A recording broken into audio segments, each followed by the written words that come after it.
আসসালামু আলাইকুম, আপনাদের সবাইকে স্বাগত জানাচ্ছি এখনকার আলোচনায়। আপনাদের সঙ্গে আছি আমি সিরাজুল ইসলাম। দর্শক, ইরানের পক্ষ থেকে একদম সুস্পষ্ট ঘোষণা দেওয়া হয়েছে খুব জোরালো কণ্ঠে। আমেরিকা ইরানের উপর থেকে নিষেধাজ্ঞা প্রত্যাহার করতে বাধ্য হবে এবং ক্ষমা চেয়ে মধ্যপ্রাচ্য অঞ্চল ছাড়তে বাধ্য হবে। এত শক্তি ইরান পাচ্ছে কোথায়, কিসের বলে এই কথা বলছে? এপাশে ইরানের জাতীয় সংসদের স্পিকার বাকের কলিবফ বলেছেন, মধ্যপ্রাচ্য অঞ্চলের প্রতিবেশী যে সমস্ত দেশ তারা ইরানের সাথে যোগাযোগ করছে, তাদের পক্ষ থেকে বার্তা পাওয়া যাচ্ছে নতুন মধ্যপ্রাচ্য গড়ার বার্তা, নতুন আঞ্চলিক ব্যবস্থা গড়ার বার্তা। তাহলে কি আমেরিকা মধ্যপ্রাচ্য থেকে সরে যেতে বাধ্য হচ্ছে অথবা সরে যাচ্ছে এমন কোনো কথা? এদিকে সিরিয়ায় ইসরায়েল হামলা চালিয়েছে, একজন আহত এবং সিরিয়ার পক্ষ থেকে ব্যাপকভাবে নিন্দা জানানো হয়েছে। নতুন করে খবর বেরিয়েছে মক্কা চুক্তিতে সিরিয়া যুক্ত হতে পারে, সেই প্রক্রিয়া চলছে। প্রশ্ন হচ্ছে, সিরিয়া তো নেতানিয়াহুর সাথে লিয়াজমেন্ট করে, সিরিয়ার বর্তমান যে প্রেসিডেন্ট আহমেদ আল সারা, নেতানিয়াহুর সাথে লিয়াজো মেনটেন করে তারা ক্ষমতা আসলো। তুরস্কের সাথে তাদের ভালো সম্পর্ক ছিল, তুরস্কের সাথে ইসরায়েলের ভালো সম্পর্ক ছিল। গোলমালটা লাগলো কোথায়, কি কারণে সমস্ত সব কিছু বদলে গেল, বিগড়ে গেল? এবং এই বিগড়ে যাওয়া, বদলে যাওয়ার যে ধরন আমরা যা দেখতে পাচ্ছি, তাতে মনে হচ্ছে তুরস্কের সাথে নেতানিয়াহুর বা ইসরায়েলের একটা বড় ধরনের সংঘাত শুরু হতেই পারে। এই যে সংকট, এই যে আশঙ্কা, এই যে শঙ্কা তৈরি হলো কেন, এর মূল কারণ কি, পেছনের কারণ কি? সুপ্রিয় দর্শক, চলুন আজকের ভিডিওতে এই বিষয়গুলো নিয়ে কথা বলি এবং ইসরায়েল আর তুরস্কের ভেতরে এই রকমের বড় টানাপোড়েন কেন সৃষ্টি হলো, কী কারণে সম্পর্ক তেতে উঠলো, পেছনের কারণ কি, ভেতরের কারণ কি, অন্তর্নিহিত কারণ কি, চলুন আমরা বোঝার চেষ্টা করি। সবার আগে বলে রাখি, যদি ভিডিও ভালো লাগে তাহলে লাইক, কমেন্ট, শেয়ার করবেন আর চ্যানেলটি সাবস্ক্রাইব করে সাথেই থাকবেন। দর্শক, চলুন আমরা বিস্তারিত আলোচনা করি। ইরানের জাতীয় নিরাপত্তা এবং পররাষ্ট্রনীতি বিষয়ক সংসদীয় কমিটির যিনি প্রধান ইব্রাহিম আজিজি, তিনি বলেছেন আমেরিকা ইরানের উপর যে সমস্ত নিষেধাজ্ঞা দিয়েছে সে সমস্ত নিষেধাজ্ঞা প্রত্যাহার করতে বাধ্য হবে। শুধু প্রত্যাহার করতে বাধ্য হবে না, প্রত্যাহার তো করবেই, তারপরে ইরানি জাতির কাছে, ইরানি জনগণের কাছে তারা ক্ষমা চেয়ে এই অঞ্চল থেকে বিদায় নিতে বাধ্য হবে। খুবই মারাত্মক কথা, খুবই শক্তিশালী কথা, খুবই ইরানের জনগণের জন্য বা ইরানের বন্ধু যারা তাদের জন্য আশাবাদী হওয়ার কথা। প্রশ্ন থাকছে পেছনে যে এই রকম জোরালো কণ্ঠে বলার সাহস বা সুবিধা বা সুযোগ ইব্রাহিম আজিজি পাচ্ছেন কোথায়, কিভাবে সম্ভব এটা? আমার কাছে ব্যক্তিগতভাবে যা মনে হয়েছে সেটি হচ্ছে এই, যে ইরান যে সাহস, শক্তি, সক্ষমতা এবং পারঙ্গমতা দেখিয়ে এই পর্যন্ত যুদ্ধের 6 মাসের বেশি সময় পার করেছে এবং আমেরিকাকে ইরানের বিরুদ্ধে যুদ্ধ বন্ধ করতে বাধ্য করেছে, মধ্যপ্রাচ্যের বিভিন্ন ঘাঁটি থেকে সেনা এবং সামরিক সরঞ্জাম, বিমান থেকে শুরু করে অনেক কিছু সরিয়ে নিতে বাধ্য করেছে এবং মধ্যপ্রাচ্যে বর্তমানে যে সংকট, যে পরিস্থিতি তৈরি হয়েছে, তাতে আমেরিকা টোটালি মধ্যপ্রাচ্য থেকে স্থায়ীভাবে চলে যেতে বাধ্য এবং চলে যাওয়ার কাছাকাছি পর্যায়ে।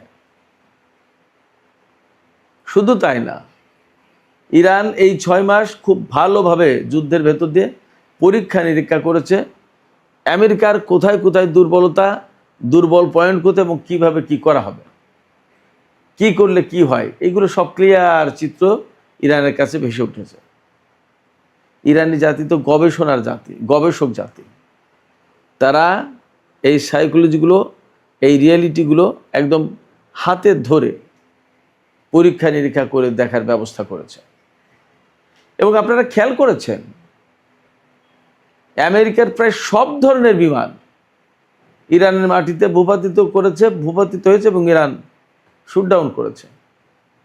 এবং প্রচণ্ড যুদ্ধের ভেতরে যখন তারা একেবারেই ইরানের গভীর অভ্যন্তরে গিয়ে একটা অভিযান চালালো, সেই অভিযান দিব্যি ব্যর্থ করে দিল ইরানের জনগণ, পুলিশ, আইআরজিসির লোকজন, এরা মিলে।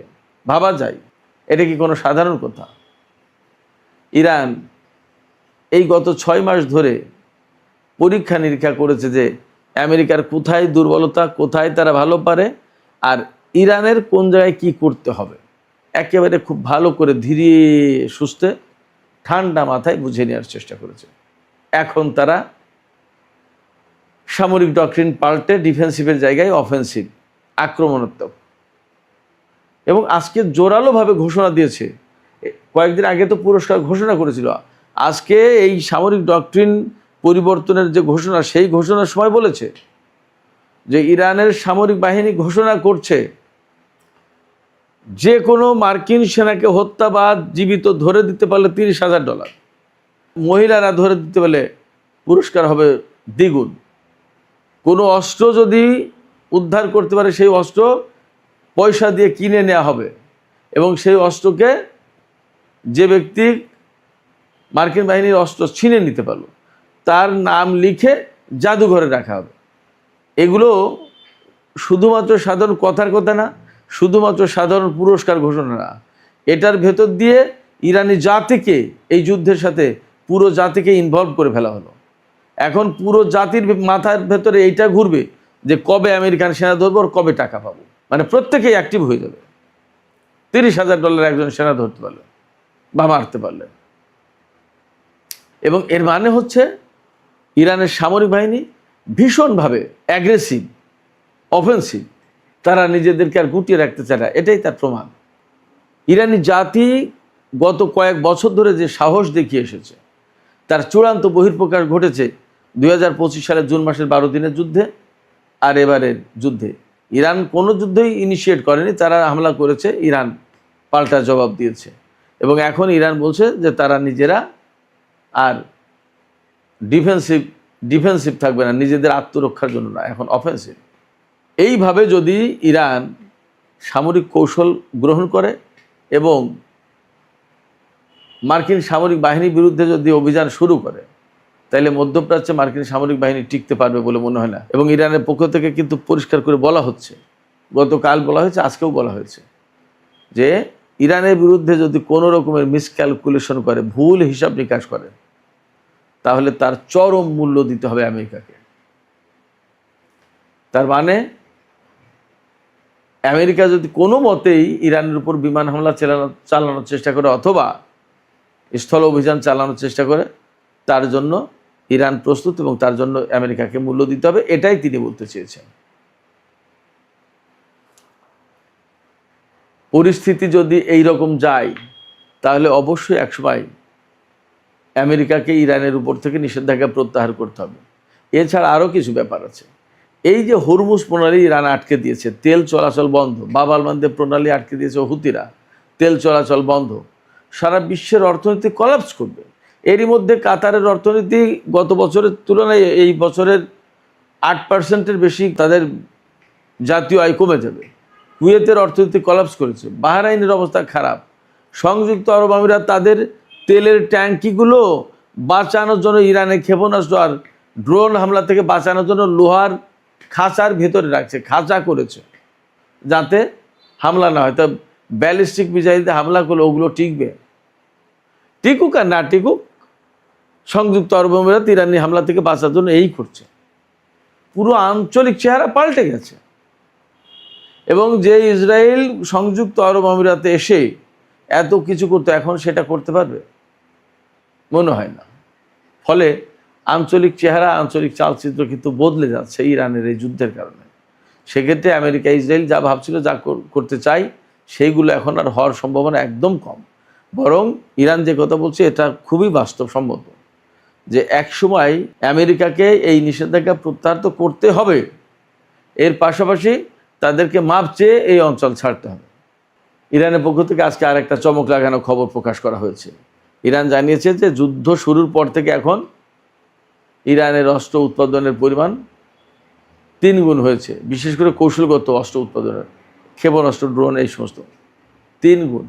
ইরানের অস্ত্র উৎপাদন 3 গুণ মানে তাদের যে অস্ত্রের ঘাটতি নেই এটা পরিষ্কার। আর অস্ত্রের ঘাটতি না থাকা মানেই আমেরিকান এগেনস্টে যুদ্ধ করা ইরানের জন্য কোনো ব্যাপারই না। এদিকে ইরানের জাতীয় সংসদের স্পিকার বাকের কলিবাফ তিনি বলেছেন যে প্রতিবেশীদের কাছ থেকে প্রতিদিনই তারা বার্তা পাচ্ছেন নিউ মিডল ইস্ট প্ল্যান, আমেরিকাটা না, নিজেদের আঞ্চলিক যে পরিকল্পনা, নতুন একটা মধ্যপ্রাচ্যের নতুন ব্যবস্থা গড়ে তোলার বার্তা দিচ্ছে ইরানের আঞ্চলিক দেশগুলো ইরানের কাছে, এবং এটা আমেরিকাকে মাইনাস করে এটা বুঝতে হবে। তো যদি নতুন আঞ্চলিক ব্যবস্থা গড়ে তোলার চেষ্টা করা হয় বা প্রতিবেশীদের কাছ থেকে ইরানের কাছে প্রতিদিন মেসেজ দেওয়া হয়, তাহলে তার মানে দাঁড়াচ্ছে আমেরিকা এবং ইসরায়েল যে নতুন মধ্যপ্রাচ্যের যে চিন্তা পরিকল্পনা করেছিল সেই পরিকল্পনাগুলো এখন মারাত্মকভাবে ঝুঁকির মুখে পড়বে। এমনকি ডোনাল্ড ট্রাম্প যে আব্রাহাম অ্যাকর্ড যেটা সই করেছিল মধ্যপ্রাচ্যের চালচিত্র পাল্টে দিতে চেয়েছিল, সেইটাও এখন ভিন্ন চেহারা পাবে, ভিন্ন পরিস্থিতির মুখে পড়বে। সম্ভবত এর অংশ হিসেবেই এখন তুরস্ক আর সিরিয়ার সাথে ইসরায়েলের সংকট তৈরি হয়েছে। ইসরায়েল আজকেও সিরিয়ার দক্ষিণ পশ্চিমাঞ্চল হামলা চালিয়েছে, একজন আহত, এবং সিরিয়ার পক্ষ থেকে ইসরায়েলের নিন্দা করা হয়েছে। এবং আমরা যা পরিস্থিতি দেখতে পাচ্ছি, ইসরায়েল এবং তুরস্কের মধ্যে বড় রকমের সংঘাত লেগেই যেতে পারে, এবং সিরিয়ার উপর প্রায় দিনই তারা হামলা চালাচ্ছে। এই পরিস্থিতিতে সিরিয়া মক্কা চুক্তিতে যোগ দেওয়ার চিন্তা করছে। মক্কা চুক্তিতে যোগ দেওয়ার মানেই হলো সিরিয়ার উপর যখনই হামলা চালাবে ইসরায়েল, তখন তুরস্ক, পাকিস্তান, সৌদি, সিরিয়া যে এই জোটে যারা থাকবে তারা সবাই ইসরায়েলের বিরুদ্ধে যুদ্ধ করতে বাধ্য হবে, যুদ্ধ শুরু করে দেবে। তখন কি করবে? এবং সম্ভবত তুরস্কের অবস্থানে সিরিয়ায় যে হামলা চালিয়েছে ইসরায়েল, সেই হামলার প্রতিশোধ নিতে গেলে এক ধরনের জটিলতা আছে তুরস্কের সামনে। সম্ভবত এই প্রতিশোধ নেয়ার চিন্তা থেকে তুরস্ক সিরিয়াকে এই মক্কা চুক্তির ভেতরে আনার চেষ্টা করছে। যখনই সিরিয়া মক্কা চুক্তিতে যুক্ত হবে আর ইসরায়েল সিরিয়ার উপর হামলা চালাবে, তখন কিন্তু মক্কা চুক্তির যারা স্টেক হোল্ডার, যারা সদস্য, তাদের প্রত্যেকের দায়িত্ব হবে ইসরায়েলের বিরুদ্ধে লড়াই করা। সম্ভবত সেই লড়াইয়ের একটা গ্রাউন্ড তৈরি হচ্ছে, নানামুখী তৎপরতা চলছে, এবং সিরিয়াকে এই জোটে যুক্ত করার ব্যবস্থা করা হচ্ছে। এমনকি বলা হচ্ছে যে মিশরও এই জোটে যুক্ত হবে, এবং তখন ইসরায়েল চারিদিক থেকে ঘেরাওয়ের ভিতরে পড়ে যাবে। মিশর, সিরিয়া, তুরস্ক ও পাশে সৌদি আরব। ইসরায়েলকে হয় এই চুক্তির জন্য চুপ থাকতে হবে, আর না হয় এই এতগুলো দেশের বিরুদ্ধে যুদ্ধ করতে হবে এবং তাকে নতুন একটা পরিস্থিতির মুখোমুখি হতে হবে, তাতে কোনো সন্দেহ নেই। এখন প্রশ্ন হচ্ছে, সিরিয়ার আহমেদ আল সারা, উনি তো নেতানিয়াহুর অনুগ্রহ প্রার্থী ছিলেন, অনুগ্রহ পেয়েছেনও, কিন্তু হঠাৎ করে কি দেখি হলো? আমার কাছে যেটা মনে হয়, আমার বিশ্লেষণ যেটা আসে, সেটা হচ্ছে এই যে তুরস্ক খুব ভালো করে জানে নিউ মিডল ইস্ট প্ল্যান যেটা, সেই নিউ মিডল ইস্ট প্ল্যানে তুরস্কের বিরাট অংশ নিয়ে নেওয়া হবে। ইসরায়েল কাউকেই ছাড় দেবে না। গাজা তো তারা দখলে নিয়েছে, পশ্চিম উত্তরও তারা দখলে নেওয়ার চেষ্টা করছে। লেবাননে কী পরিমাণে হামলা, যুদ্ধবিরতি থাকার পরেও। এই পরিস্থিতিতে তারা সিরিয়া নিয়ে নেবে। সিরিয়া নেওয়ার পরেই প্রশ্ন এসে যাবে কিন্তু তুরস্কের ব্যাপার, তুরস্ককে কবে নেবে? সিরিয়া চলে গেলে তুরস্কের জন্য খুব বিপদ। অতএব তুরস্ক নিজের অস্তিত্ব টিকিয়ে রাখার জন্য এখন সিরিয়াকে দিয়ে ইসরায়েলের বিরুদ্ধে কিছু কাজ করাবে। Israel new middle east plan বাস্তবায়নের জন্য এত বেশি সিরিয়াস কেন? সিরিয়াস এই কারণে যে ইহুদিদের রাষ্ট্র কোনোদিন ৭৫ বছর থেকে ৮০ বছরের বেশি টেকেনি। এই ইসরায়েল রাষ্ট্র প্রায় সেই মেয়াদের কাছাকাছি। নেতানিয়াহু মরিয়া হয়ে উঠেছে ইসরায়েল রাষ্ট্রকে, ইহুদি রাষ্ট্রকে টিকিয়ে রাখার জন্য। শুধু টিকিয়ে রাখে না, বরং বিস্তার ঘটানোর চেষ্টা করছে, এবং পুরো অঞ্চলকে একদম ত্রাহি ত্রাহি অবস্থায় রেখে থরকম্প করে দিয়েছে। পুরো অঞ্চলকে ভীত সন্ত্রস্ত করে তুলেছে। এই জায়গায় তুরস্ক দেখছে সিরিয়াকে দখল করে নিলে 2 দিনের ভেতরে তুরস্কের বিরুদ্ধে হামলা চালাবে এবং তুরস্কের অবস্থা খারাপ করে দেবে। তখন কি করবে? এই জায়গা থেকে তুরস্ক ইসরায়েলের বিরুদ্ধে এখন অবস্থান নিতে বাধ্য হচ্ছে নিজের অস্তিত্ব টিকে রাখার জন্য। আমি বলি মন্দের ভালো, মক্কা চুক্তি করেছে, এই চুক্তির আওতায় মধ্যপ্রাচ্যের সমস্ত দেশ একতাবদ্ধ হোক, হওয়ার পরে একটা বিশেষ নতুন পরিস্থিতি তৈরি হোক, এবং সম্ভবত সেদিকেই যাচ্ছে। বিশ্লেষকরা এমন করেই ভাবছেন। সুপ্রিয় দর্শক, এখনকার আলোচনা এখানে শেষ করতে চাইছি। আলোচনা শেষের আগে আপনাদের কাছে প্রশ্ন করি বা আপনাদের মতামত জানতে চাই। ইরান প্রসঙ্গে মতামত জানতে চাই। ইরানের একজন গুরুত্বপূর্ণ সংসদ সদস্য তিনি বলেছেন যে আমেরিকাকে ইরানের উপর থেকে নিষেধাজ্ঞা প্রত্যাহার করতে হবে এবং ইরানি জনগণের কাছে ক্ষমা চেয়ে অঞ্চল থেকে বিদায় নিতে হবে।